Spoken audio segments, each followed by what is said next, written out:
소위 공급과 수요에 있어서의 불균형 때문에 그런데요. 이 전기선사, 컨테이너 선사들이 코로나 팬데믹 때문에 엄청나게 물동량이 감소될 것으로 예상을 하고, 그래서 선복들도 줄이고 슬로우 스티밍이라고 그래가지고 운항 속도도 줄이고 하면서 소위 불황에 대비를 했었는데요. 뜻밖의 코로나 팬데믹이 내수를 폭발시킨 거예요. 왜냐하면은 다 재택근무를 하고 재택 수업을 하기 때문에 실내 인테리어 제품이라든가 가전제품들이 폭발적으로 일어나기 때문에 그것 때문에 갑자기 물동량이 늘어났어요. 근데 실질적으로 전기선들은 선복도 줄이고 또 슬로우 스티밍의 속도도 줄였는데 갑자기 물동량이 늘어나니까 즉 터미널에는 카고 러시 현상이 일어나는 거예요. 또 하나 중요한 점은 코로나 때문에 물류에 종사하는 인원들이 직장에 못 오고 전체적인 고용 인원의 한 20 내지 30%가 실제적으로 일을 안 하고 있었어요.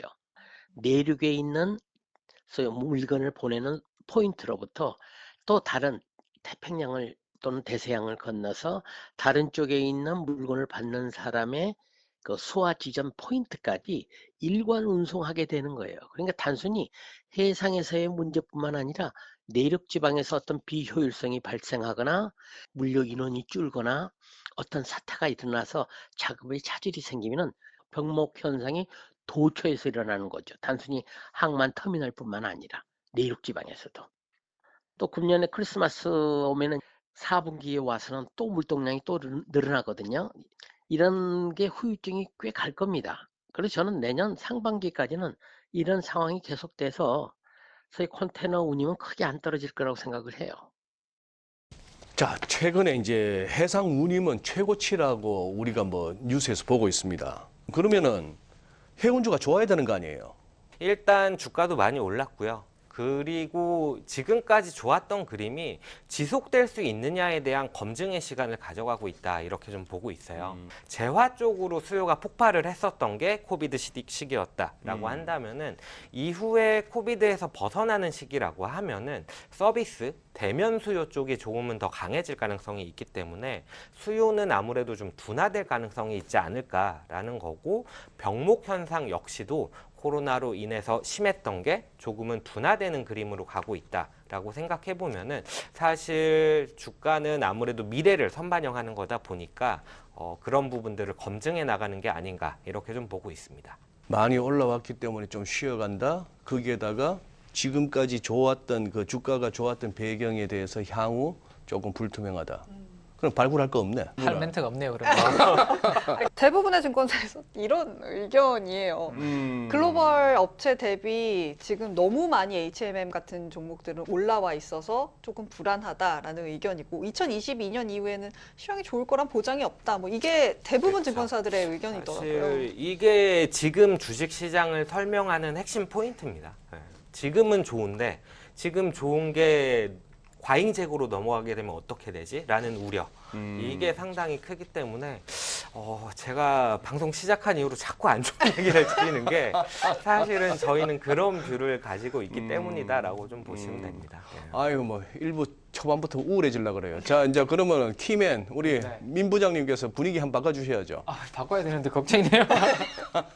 일단 최근에 이제 그 왜 해운주들이 좀 주춤한지에 대한 이유부터 저도 이제 좀 말씀을 드리도록 하겠습니다.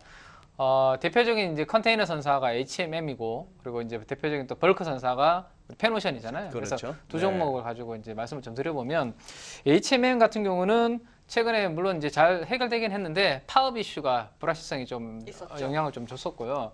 그다음에 지난 6월 달에 산업은행이 보유하고 있는 시비를 전환사채를 주식으로 전환한다라는 그런 이슈도 있었고, 또 해양진흥공사가 보유하고 있는 또 전환사채도 앞으로 주식으로 전환될 수 있다라는 이야기도 좀 또 있습니다. 그러면 주식수가 많이 늘어나면 늘어날수록 기존의 주주들 입장에서는 가치가 희석되니까 좋을 게 없는 거죠. 네, 그런 부분이 있고, 조금 전에 이제 말씀해 주신 것처럼 HMM은 한 10배 정도가 이미 주가가 코로나 팬데믹으로 올라와 있기 때문에 차익 실현하려는 그런 욕구들도 충분히 있을 것으로 생각이 됩니다. 그리고 보통 1분기가 비수기인 경우가 많기 때문에 1분기 비수기를 앞두고 전반적으로 또 그러면 좀 챙겨두자라는 이런 부분도 있는 것 같습니다.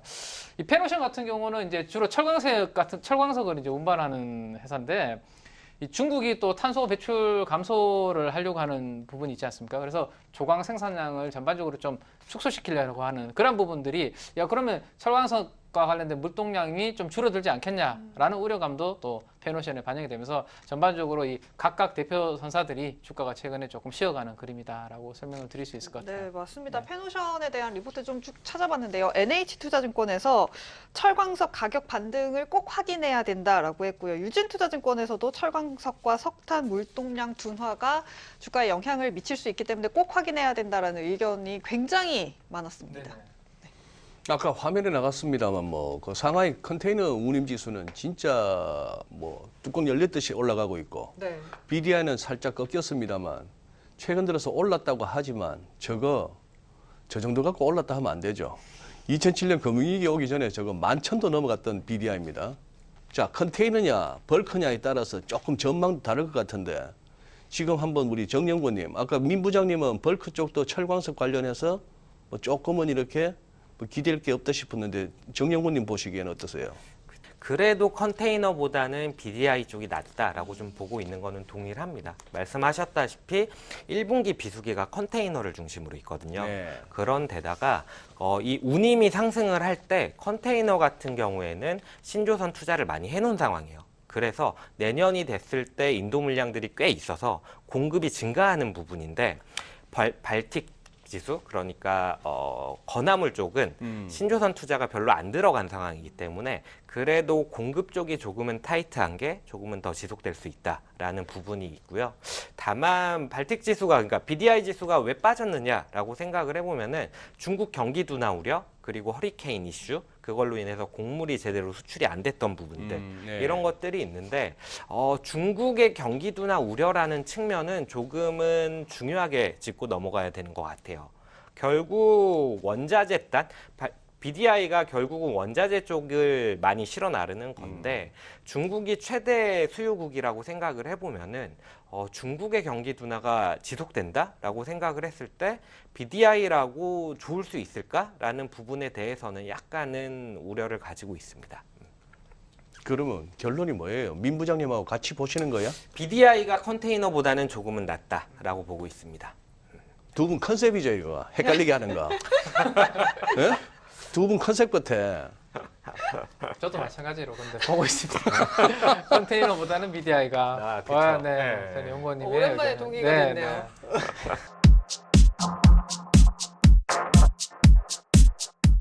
최근에 와서 유가가 오르고 있습니다만은 한 70불대를 뭐 평균 유가로 생각을 하는 전문가들이 많이 있습니다. 왜냐하면 여러 가지 요소를 보면은 앞으로 석유의 소위 수요가 줄어들면 줄어들지 크게 늘어날 전망이 없기 때문에 그래요.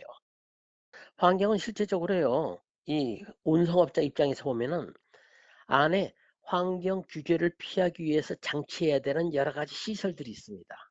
그게 다 돈이 들어가는 일이거든요. 코스트 면에서 볼 때 원가 상승의 주요 원인이 되는 겁니다. 환경 규제는.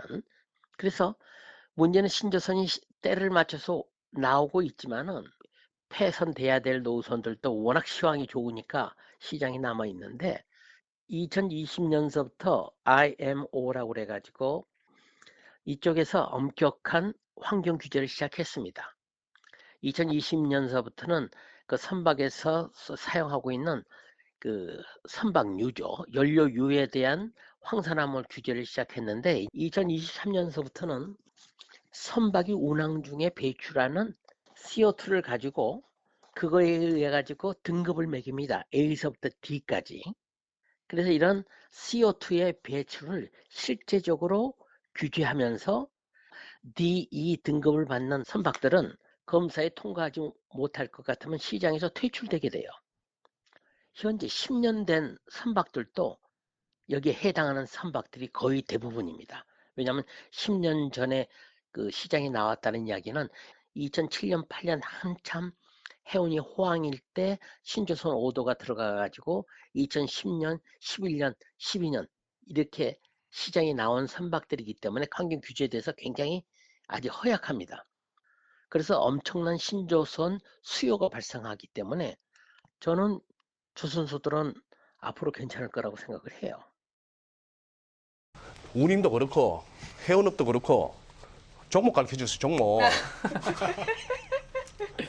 그림을 하나 그려온 게 있는데 네. 그냥 그 부분을 바로 말씀드리면 좋을 것 같아요. 네. 네, 이게 이제 우리 정다운 연구원님께서 계속 지금 이야기하신 내년도에 신조 컨테이너 쪽에 신조 공급이 계속 증가할 거다라는 이야기가 나오고 있는데 이 조선과 해운은 이렇게 뗄 수 없는 관계입니다. 그렇겠죠. 네. 당연히 지금처럼 뭐 컨테이너 운임이 막 올라가고 좋아지면 이제 선주들 입장에서 배의 주인이라고 할 수 있죠. 선주들 입장에서는 야 운임 좋고 돈 많이 버니까 나 빨리 배 많이 지어가지고 돈 많이 벌어야 되겠네. 그러면 이제 조선사들한테 발주를 내겠죠. 주문을 내겠죠.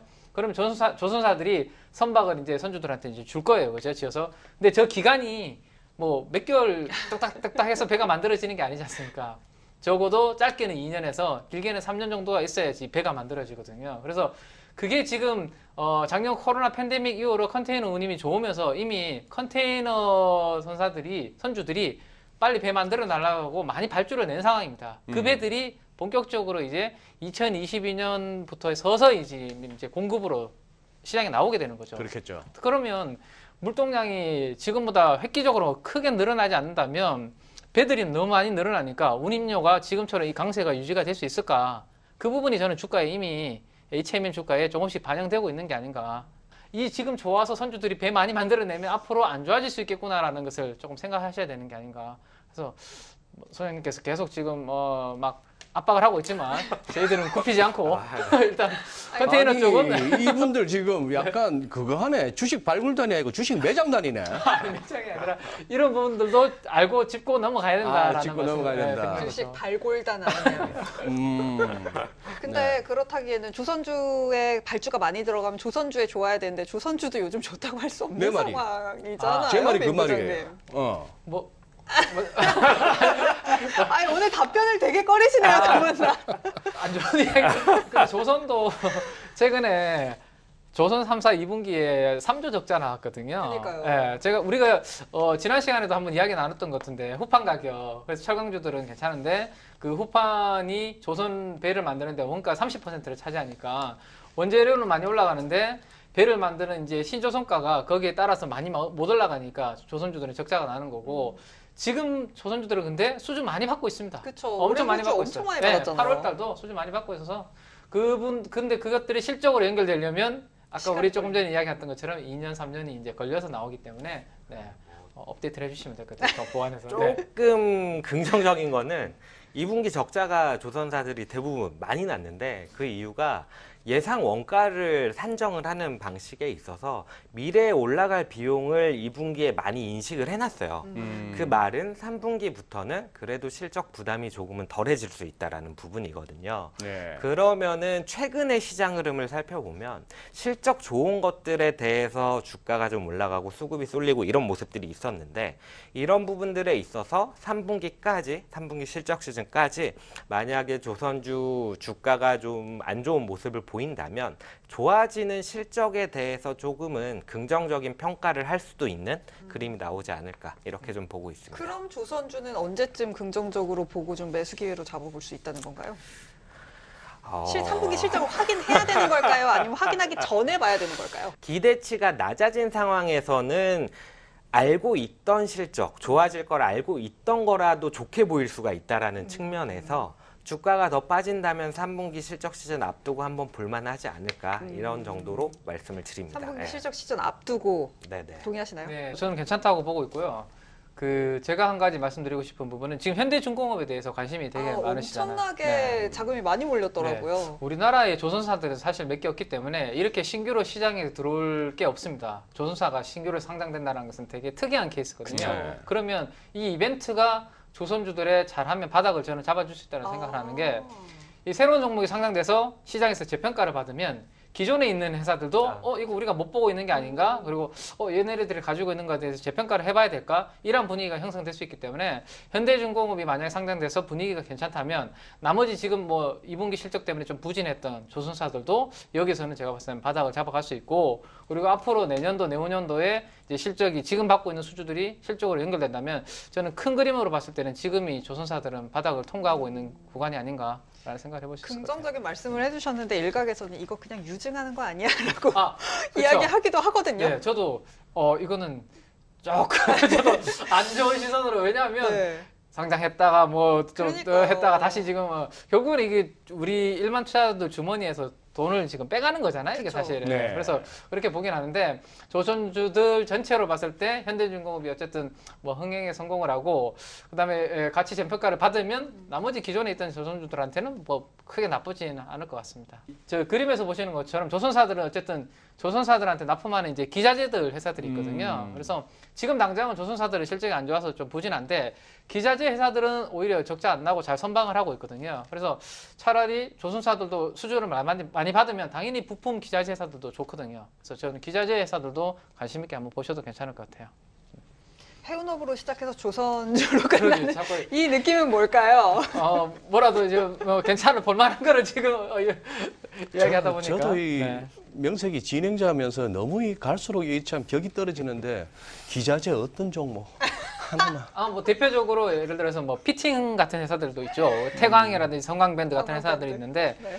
최근에 2차 전지가 제일 핫하잖아요, 사실. 네. 네. 근데 태광이라는 이 피팅을 만드는 회사는 자회사에 또 HYTC라는 2차 전지 회사도 자회사를 가지고 있습니다. 그러면 앞으로 조선이라든지 유가 상승으로 플랜트 앞 전방도 괜찮고 그러면 이제 이쪽도 살아나는 데다가 엣지로 자회사의 2차 전지 회사도 자회사로 보유를 하고 있다면 뭐 그런 것들도 하나의 또 모멘텀이 될 수 있거든요. 그래서 한번 관심 있게 공부해 보실 만하지 않을까. 우리가 운임이 사상 최고치라고 해서 해운 쪽을 잡았다가 해운과 조선을 두루두루 하는 가운데에 우리 민 부장님과 정다운 연구원님의 두 분의 굉장히 곤혹스러워하는 모습만 보셨습니다.